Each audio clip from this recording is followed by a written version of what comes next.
നിങ്ങളിൽ അകാരണമായി ദേഷ്യം വരികയോ മൂഡ് സ്വിങ്സ് എന്ന് പറഞ്ഞ പോലെ നമ്മുടെ മൂഡ് പലപ്പോഴായിട്ട് മാറി മറിച്ചും വരികയോ നമ്മൾ തീരുമാനിച്ചു വെച്ചിരിക്കുന്ന പല കാര്യങ്ങൾ ചെയ്യാൻ സാധിക്കാത്തൊരവസ്ഥയിലേക്ക് മടി കാരണം പലതും ചെയ്യാൻ തീരുമാനിച്ചിട്ട് മാറ്റി മാറ്റി വെക്കുന്ന ഒരവസ്ഥ വരിക, നമ്മൾ സാധാരണ രീതിയിൽ ചെയ്യുന്ന ജോലികൾ പോലും പൂർത്തീകരിക്കാൻ പറ്റാത്തൊരവസ്ഥ വരികയോ, രാത്രി നല്ല രീതിയിൽ ഉറക്കം കിട്ടാതിരിക്കുകയും പകൽ സമയത്ത് ജോലിക്കിടയിലോ വെറുതെ ഇരിക്കുമ്പോഴോ ഉറക്കം തൂങ്ങുക, അപ്പം ഇത്തരത്തിലെ കുറച്ച് കാര്യങ്ങൾ നമ്മളിൽ കാണപ്പെടുന്നുണ്ട്.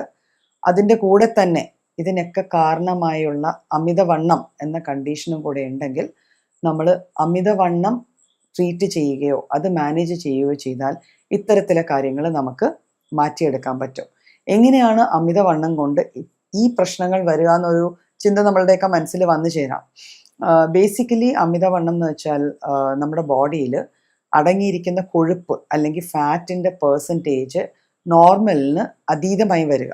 അബ്നോർമൽ ഡെപ്പോസിഷൻ ഓഫ് ഫാറ്റ് ശരീരത്തിൽ വരുമ്പോഴാണ് നമ്മൾ അതിനെ ഒരു അൺഹെൽത്തി അല്ലെങ്കിൽ മോർബിഡ് സോർട്ട് ഓഫ് ഒബീസിറ്റി അല്ലെങ്കിൽ അമിതവണ്ണം എന്ന് പറയുക. അപ്പം ബോഡിയിലെ ഫാറ്റ് അക്യുമുലേഷൻ തന്നെ ഒരു റീസൺ ആണ് ബോഡിയിലെ മെറ്റബോളിക് റേറ്റ് കുറഞ്ഞിരിക്കുന്നതിന് കാരണമായി വരികയും അതുകൊണ്ട് ഈ അക്യുമുലേഷൻ കാരണം പല കാര്യങ്ങളും നമ്മളുടെ ബോഡിക്ക് പ്രോപ്പറായിട്ട് ചെയ്യാൻ പറ്റാതെ വരുന്ന ഒരവസ്ഥയിലേക്ക് നമ്മൾ വന്നു ചേരും. ഇത് കൂടാതെ തന്നെ ഫാറ്റ് അക്യുമുലേഷൻ കൂടിക്കഴിഞ്ഞാൽ നമ്മുടെ ശരീരത്തിൽ ഒരു റേഞ്ച് ഓഫ് എൻസൈംസും ഹോർമോൺസും ഓൾട്ടർ ചെയ്ത് ഇരിക്കാൻ തുടങ്ങും. നമ്മുടെ ബ്ലഡിലെ ആ ഹോർമോൺ ലെവൽസൊക്കെ ഓൾട്ടേർഡ് ആവാൻ തുടങ്ങും.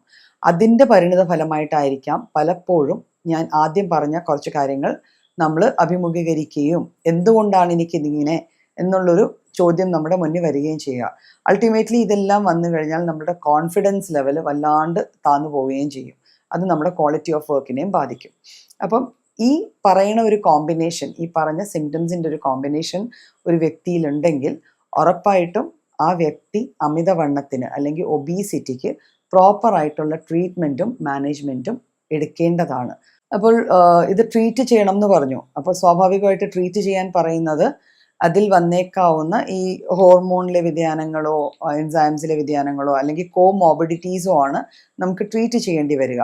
പക്ഷെ എന്നും അമിതവണ്ണം അല്ലെങ്കിൽ ഒബീസിറ്റി മാനേജ് ചെയ്യുമ്പോൾ നമ്മൾ മനസ്സിൽ കരുതേണ്ട ഒരു കാര്യം, ഒരിക്കലും മരുന്ന് മാത്രം കൊണ്ട് ഈ ഒരു കണ്ടീഷൻ നമുക്ക് മാറ്റിയെടുക്കാൻ പറ്റില്ല. അതിൽ നമ്മൾ ചേർക്കേണ്ടത് ലൈഫ് സ്റ്റൈലിൽ വരേണ്ട കുറച്ച് ഓൾട്ടറേഷൻസ് ആണ്. അതായത് നമ്മുടെ ഭക്ഷണ രീതിയിലും നമ്മളുടെ വ്യായാമ രീതിയിലും നമ്മുടെ ഫിസിക്കൽ ആക്ടിവിറ്റി ലെവൽസിലും വരുത്തേണ്ട ചില മാറ്റങ്ങൾ അനിവാര്യമാണ്. ഭക്ഷണ രീതിയിൽ നമ്മൾ നോർമൽ ഫുഡിനോട് കൂടി തന്നെ ഇന്നത്തെ കാലത്ത് നമ്മളുടെ ഇടയിൽ ഒരു ജങ്ക് ഫുഡ് കൾച്ചർ നല്ല രീതിയിൽ എസ്റ്റാബ്ലിഷ്ഡ് ആവുന്നുണ്ട്.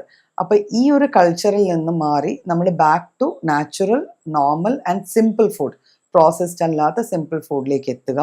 അതിൻ്റെ കൂടെ തന്നെ നമ്മളുടെ ജോബ് പ്രൊഫൈൽ, ഇപ്പം മിക്കവരുടെയും ജോബ് ഓറിയൻറ്റഡ് ആയിരിക്കുന്നത് എവിടെയെങ്കിലും ഇരുന്നുള്ളൊരു ജോബോ അല്ലെങ്കിൽ മാക്സിമം ഓൺ ഡ്രൈവോ അങ്ങനെയൊക്കെ ആയിരിക്കും. ശരിക്കും വലിയ ഫിസിക്കൽ ആക്ടിവിറ്റി വരുന്നത് ഒരു ചെറിയ കാറ്റഗറി ഓഫ് ആൾക്കാർ മാത്രമേ ഉള്ളൂ.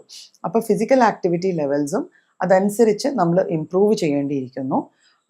നമ്മളുടെ ഡെയിലി ആക്ടിവിറ്റീസിൻ്റെ കൂടെ തന്നെ ഒരു 30 മിനിറ്റ്സ് മിനിമം ഒരു ചാർട്ടേഡ് ഔട്ട് ആയിട്ടുള്ള ഒരു physical cardio sort of exercises നമ്മുടെ ഷെഡ്യൂളിൽ ഇൻക്ലൂഡ് ചെയ്യണം, നമ്മുടെ ജീവിതത്തിൽ ഇൻക്ലൂഡ് ചെയ്ത് അത് മെയിൻറ്റെയിൻ ചെയ്ത് കഴിഞ്ഞാൽ നമുക്ക് മെഡിസിൻസ് പ്ലസ് ഈ ഫുഡിൽ വരുന്ന നാച്ചുറൽ ഫുഡിലേക്കുള്ള ഒരു ട്രാൻസിഷനിലൂടെ വരുന്ന മാറ്റങ്ങൾ പ്ലസ് ഈ എക്സസൈസിൽ വരുന്നതും കൂടെ ആഡ് ചെയ്താൽ ഒബീസിറ്റി നമുക്ക് പരിഹരിക്കാൻ പറ്റും.